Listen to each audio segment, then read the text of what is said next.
Habib Ja'far. Kalau ada Habib Ja'far ada masalah. Saya merasa Ada yang salah juga berarti. Iya betul, ada yang salah. Saya kecewa, Bib. Kenapa? Dengan acara login yang kita buat itu. Nah, Anda kan sebagai Kenapa rugi? main untung sebagai biasanya kan kecewanya Anda biasanya kalau cuannya kurang tuh. Enggak kan tidak semua Cina seperti itu. Oh, tidak ya. Tidak. Saya yang seperti itu. Saya kecewa karena Habib kan di situ sebenarnya kan mainnya tuh Habib. Iya. Ya kan? Nah, Habib nih harus bertanggung jawab, Bib. Kenapa? Karena menurut gua acara kita gagal. Kenapa gagal? Oke. Kemarin keluar berita kan di Pamulang mahasiswa lagi ibadah doa rosario. Iya. Rosario itu di rumah pelan-pelan, Bib. Iya. Nah, tiba-tiba dilaporin ketua RT ribut, ya kan? Kalau ketua RT ngumpulin massa tuh kayaknya sampai terjadi pembacokan. Oke. Nah, pertanyaannya, Bib, beli golok tuh di mana, Bib? Yang buat bubarin agama. Tapi maksudnya, berarti kan yang selama ini kita terus katakan toleransi ini gagal. Buktinya masih ada ketua RT yang membuat toleransi tersebut tidak terjadi. Ya gimana? Gue sering bilang kan, negara tuh harus hadir untuk mengawal toleransi. Giliran hadir, salah hadirnya ya. Tapi hadir. Gimana nih? Mungkin ya kalau nanya beli goloknya di mana, di nafsu sih. Nafsu. Dan kebodohan ya. Kebodohan. Jadi kan penyakit seorang Muslim yang harus dikendalikan itu adalah kebodohan. Makanya Nabi itu memerangi jahiliyah yang disebut dengan kebodohan. Yang kedua adalah nafsu. Makanya kata Nabi jihadul akbar, jihadun nafas. Perang terbesar adalah perang melawan nafsu dalam diri kamu. Nah, saya sih kayaknya ya Om Ded, mungkin orang-orang ini ngelihat rosario itu kan pakai kayak tasbih gitu. Iya betul. Iya masuk. Sama. Iya mungkin ya. Itu tasbih saya kan. Kenapa Anda buat doa yang aneh-aneh? Kan ada kalus, ada salib, ada Yesusnya. Iya makanya dia. Kenapa tasbih saya Anda kasih salib gitu? Oh iya benar. Bisa. Mungkin dia tersinggungnya itu ya. Gara-gara itu. Iya. Kenapa? Tapi begini, saya kan mantan Katolik. Saya paham banget tentang Katolik. Doa rosario itu nggak ribut loh, Bib. Nggak rame-rame loh. Pelan-pelan doa rosario itu. Dan memang di rumah, Bib. Memang di rumah. Rosario, Iya. Mungkin karena itu kan salah satu musuh kita itu jahiliyah, kebodohan, Om Ded.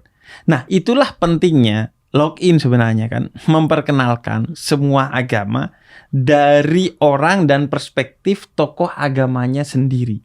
Betul. Bukan dari perspektif kita, dan yang ngomong juga bukan kita. Betul. Tapi perspektif mereka dan yang ngomong juga mereka. Betul. Agar kita tahu bahwa kan kalian udah punya gereja. Kenapa masih doa di rumah? Ya karena memang doa rosario itu dalam kekatolikan di rumah gitu. Akhirnya karena kita ngobrol sama orang-orang Katolik, khususnya tokoh-tokoh Katolik, kita jadi tahu. Oh kalau memang begitu ya gak ada masalah dong. Ya tapi kan kita juga kadang kita sholat di rumah. Kita bikin pengajian di rumah. Kita bikin burdah maulid juga di rumah. Artinya jangan melakukan sesuatu yang kamu tidak ingin orang melakukan sesuatu yang sama itu kepada kita. Dan kalau pola pikir kita itu universal, oke, Anda dalam tanda petik menang nih di Tangsel ya, Tangerang Selatan ya. Anda juga Tangerang Selatan. Saya Banten. Anda menang di Pamulang nih dalam tanda petik. Tapi kan di konteks dunia Katolik itu mayoritas. Bagaimana di tempat-tempat di Indonesia aja atau di negara lain yang Katolik mayoritas, kalau saudara-saudara Muslim kita diperlakukan seperti itu, lu pasti gak mau kan? Maka jangan lakukan itu terhadap minoritas Katolik di tempat lu, karena seharusnya minoritas itu jadi prioritas. Ya. Kita itu sebagai rahmatan lil alamin. Iya, kita seharusnya kan agama yang rahmatan lil alamin, memberikan bukan hanya perlindungan, tapi memberikan nilai-nilai kesempurnaan Islam itu dirasakan oleh siapa saja. Tapi gini, Beb, gue masih nggak terima nih, Beb, masih nggak terima. Pertama, mereka doa rosario di rumah, kan harusnya ada gereja ya, tapi kan dikit. Nah, kan izinnya susah juga. Izinnya juga susah, gitu kan. Tapi gini, Beb, Justru pertanyaan gue bukan itu, Bib. Pertanyaan gue gini, ini gue balik lagi, gue tuh suka banget ketika gue podcast kemarin sama dokter Michael Tobing ya. Michael Tobing, Dr. Boyke. Oh, Dr. Boyke, oke. Dr. Michael Tobing itu juga pakar seks ya? Bener gak sih? Bener ya? Pokoknya gitu. Nggak gini, Om Ded, sebelumnya ya. Iya. Kan Anda kalau ngobrol sama Habib itu, Iya. rujukannya kalau bisa Quran, hadis.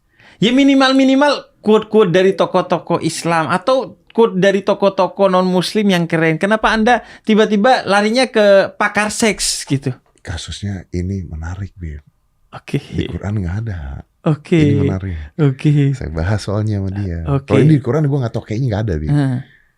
Cucu perkosa neneknya sampai mati. Oke. Oh, cucu yang memperkosa neneknya. Cucu memperkosa neneknya usia 70 tahun sampai mati. Oke. Setelah gue cari-cari di berita, ternyata nggak cuma satu. Banyak kejadian ini. Gue nanya dong sama Dr. Boyke. Dok, ini nih secara ilmu seksologi, ya kan? Coba terangin saya dong.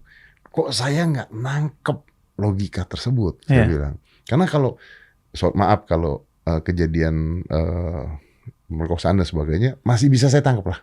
Maksudnya karena tadi kan Nabi bilang nafsu kenapa? Ya. Nenek, Bib. Iya, dan cucunya sendiri kan? Cucunya sendiri sampai mati, Bib. Nenek itu kan ditepok goyor gitu kan maksudnya. Tapi dia nafsu. Coba dokter terangin saya apa yang terjadi. Terus kata dokter begini, Dad, lu jangan nyamain sama lu dong. Lu nggak nafsu kan, lu berpikirnya normal. Normal, gue juga nggak nafsu katanya. Karena bikinnya normal. Lu nggak boleh berpikir seperti lu harus berpikir seperti dia. Ada pasien saya yang kalau mau begituan harus cium popok bayi, kata dia. Gimana dong, kata dia. Nah, pertanyaan ini membuat saya bertanya pada Habib. Kenapa ada orang melakukan seperti itu? Kenapa ada RT melakukan hal seperti itu? Ini kan diam-diam doa, baik-baik, nggak mengganggu, nggak ribut, nggak apa. Kok ada gitu? Apa? Itu pertama kebodohan. Dia menganggap mungkin, kan udah di gerejanya, kenapa nggak di gereja? Padahal dia juga melakukan itu sebagai seorang Muslim. Dan itu justru dilakukan di rumah dalam tradisi Katolik. Kemudian yang kedua, nafsu. Nafsu apa? Nafsu dalam artian begini, Om Ded. Mayoritas itu fakta, tapi mayoritarianisme itu adalah keburukan. Pengen, wah ini daerah mayoritas Muslim. Anda jangan bikin ibadah di rumah di sini karena mungkin dia anggap dia berhak untuk melarang. Kemudian yang kedua, dia sebagai RT bisa berlaku secara otoritarianisme. Kemudian yang ketiga, ini yang sering kali muncul di pikiran orang. Ini kan bisa membawa pengaruh yang negatif. Dalam artian, akhirnya lu punya nilai dakwah yang akhirnya bisa mempengaruhi anak-anak kita misalnya. Anak-anak muda di sini. Jadi kebebasan beragama itu hanya sebagian aja. Kebebasan dalam memilih agamanya. Tidak menjalankan agamanya, apalagi mendakwahkan agamanya. Padahal dalam undang-undang negara berhak. Pasal 29 ataupun dalam konstitusi Islam, hukum Islam, itu setiap orang berhak memilih agamanya dan beribadah sesuai dengan agamanya masing-masing dan mendakwahkan agamanya. Karena itu dalam Al-Qur'an, misalnya dalam suratul Maidah ayat 105, itu Tuhan katakan kalau kamu mau dakwah, jaga dirimu, bukan larang orang lain berdakwah. Ya, oke. Jadi makanya di ayat yang lain dibilang gini, la ikraha fiddin, qad tabayyana rusdu minal ghai. Tidak ada paksaan dalam agama. Kalau emang sesuatu itu benar, maka kamu gak usah menyibukkan dirimu dengan sesuatu yang kamu anggap salah. Fokus aja pada kebenaran. Sebagaimana kalau kamu ngidupin cahaya, kamu gak perlu sibuk dengan kegelapan. Nah, orang ini berpikir, wah ini bahaya nih, membawa pengaruh Katolik kepada orang sekitar. Misalnya atau anak-anak kita. Nah, kalau Anda menganggap bahaya, seharusnya Anda mendakwahkan Islam dengan benar. Supaya lebih kuat imannya. Iya, bukan melarang orang berdakwah tentang agamanya. Sama kayak gue pernah lewat satu gang, Om Ded, ya. Polisi tidurnya banyak. Terus gue tanya, kenapa di sini banyak polisi tidur? Banyak Iya, soalnya anak-anak. banyak anak-anak. Mohon maaf. Anaknya Yang diajarin. enak kan Anda, kenapa saya yang jaga? Iya betul. Anaknya Iya kan? harusnya diajarin jangan Seharusnya- keluar. Iya, atau hati-hati, kalau dia atau temenin. ini bangun pagar. Kalau enggak bangun pagar. Supaya iya. Bukan mobil Buk- jedak-jeduk. Iya, bukan kita yang harus menjaga. Kita menjaga itu bukan kewajiban, tapi hak. Oke. Hak kita karena empati kita, bukan karena Anda harus menjaga anak saya. Enggak sebenarnya. Iya, oke, Bib. Saya potong Bib begini. Kalau Habib ngomong ini ke gua kan gua ngerti. Gak usah lu ngomongin juga gua ngerti, Bib. Oke. Tapi kan manusia ini pelakunya ini kan, nah apa yang terjadi? Kenapa terjadinya ini kebencian dong sebenarnya, kebencian dong. Iya. Maka ada kebencian di sana. Apa yang terjadi seseorang bisa membenci perbedaan agama ini? Apa yang terjadi gitu?